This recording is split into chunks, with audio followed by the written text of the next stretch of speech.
Greetings, Magic community. I'm Mike from MTG Scribe, and you never count your money while you're sitting at the table. There's time enough for counting when the news is done.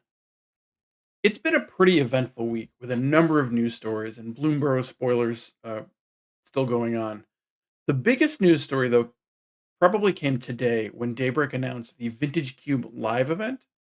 This multi-tier event is going to culminate at MagicCon Vegas with 8 players doing a live Rochester draft of a Vintage Cube that is going to include all the Power 9, all 10 of the original Dual Lands, and many more cards that have been staples of the Magic Online Vintage Cube for years now.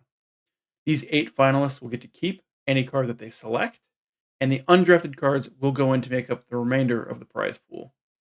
As I said, this is a multi-tier event, so there are 3 stages you're going to have to get through before you can get to the MagicCon Vegas draft. I believe the way they're doing this is there's going to be 8 total weeks of this, with one player moving on to the MagicCon Vegas draft at the end of each week. And the way it's going to work is you're going to have to go 3-0 in what they're calling a feeder league, which is going to cost 6 event tickets or 80 play points. And all of these events are Vintage Cube drafts, obviously. If you go 3-0 in the feeder league, you move on to a special 64-player Vintage Cube event. 6 wins in that will move you on to the final step in this multi-tier process, while 5 wins will get you what's called alternate status in case somebody can't make it to the final event. And then once you go 6-0 in that, you have to play in one more 8-player Vintage Cube draft with the winner, the person that goes 3-0, getting that spot at MagicCon Vegas.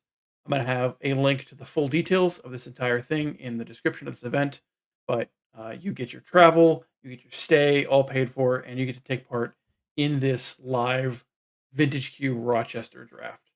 So that is a pretty major deal, and there has been a lot of excitement around this. It is important to note that they have scheduled the actual MagicCon Vegas draft so that anyone competing at Worlds this year will still be able to play if they happen to win.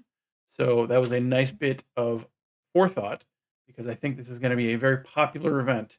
I think a lot of people are going to want to get in on this. This is basically a once-in-a-lifetime opportunity. So, again, all the information will be in the description of this video, and check it out. I think it is really worth it. Even if you only take one shot at it, 6 tickets is only $6. I think it's probably worth it. Now, in slightly smaller news, but also still interesting, it was announced that the Bloomburrow starter kits, so the package of 2, I think they're 40-card decks meant to be played against each other, that are coming with Bloomburrow, all of the cards in there are going to be standard legal. This is the first time a starter kit has had all standard legal cards.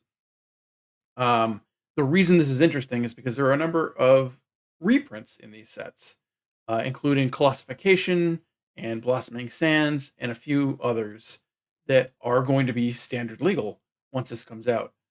I suspect the reason for this is that these reprints that are going to be filling out these starter decks are going to be part of the foundation set later this year. We'll have to keep an eye on that and see if that is the case. But my guess is Blossoming Sands, Classification, and all of the other cards that are in these deck lists are going to be part of that foundation set. A couple of returning events. The next Arena Open will take place this weekend, July 20th, and we'll be using Modern Horizons 3 as the format. Of course, day 1 is going to be sealed, whereas day 2's first and second events will both be draft. Also coming up soon is the return of Arena Direct. The last 2 were Modern Horizons 3. This one is going to be Outlaws of Thunder Junction. That's going to take place starting July 26th at 11 a.m. Eastern, and it'll run all the way till July 28th at 11 a.m. Eastern. If you don't remember, this event is going to cost 5,000 gems. It'll be a sealed event using, this time, Outlaws of Thunder Junction. And you'll need to win 6 games before your second loss.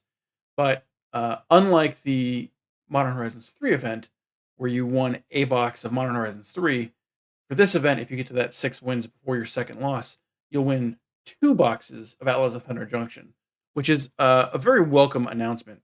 I was a little concerned when they first talked about Arena Direct that they weren't going to increase the number of boxes you got, but and also wouldn't decrease the number of gems. With the original Arena Direct, what we now know was the Arena Direct event, where they had the Festival in a Box mystery boosters, there was a number of other prizes to fill out the cost of the event. And Modern Horizons 3 obviously is a premier set, so the boxes are more expensive. I believe a box of Modern Horizons 3 is selling for roughly $250 at the moment, whereas 2 boxes of Outlaws of Thunder Junction would run about $275. So there's a little bit of extra value here, even if the set overall is probably not quite worth as much. So nice to see that they did up the prize for this iteration of Arena Direct.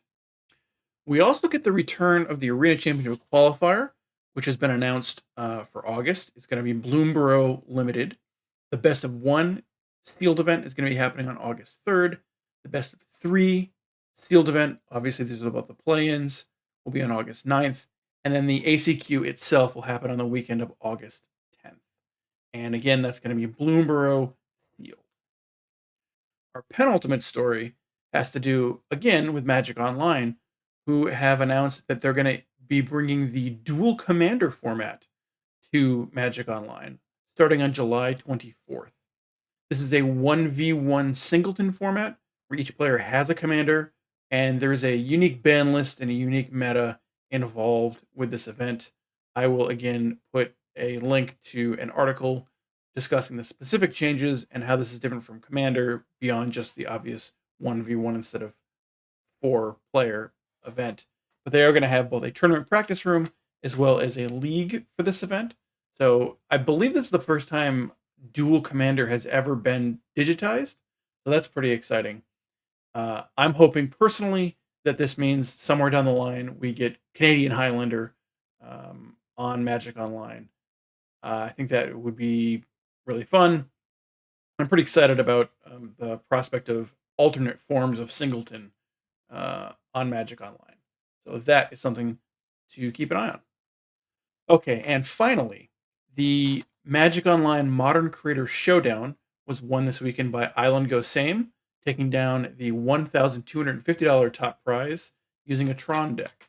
As a reminder, Nadu was banned at this event, so the players had to show up with something non-Nadu, which is pretty novel.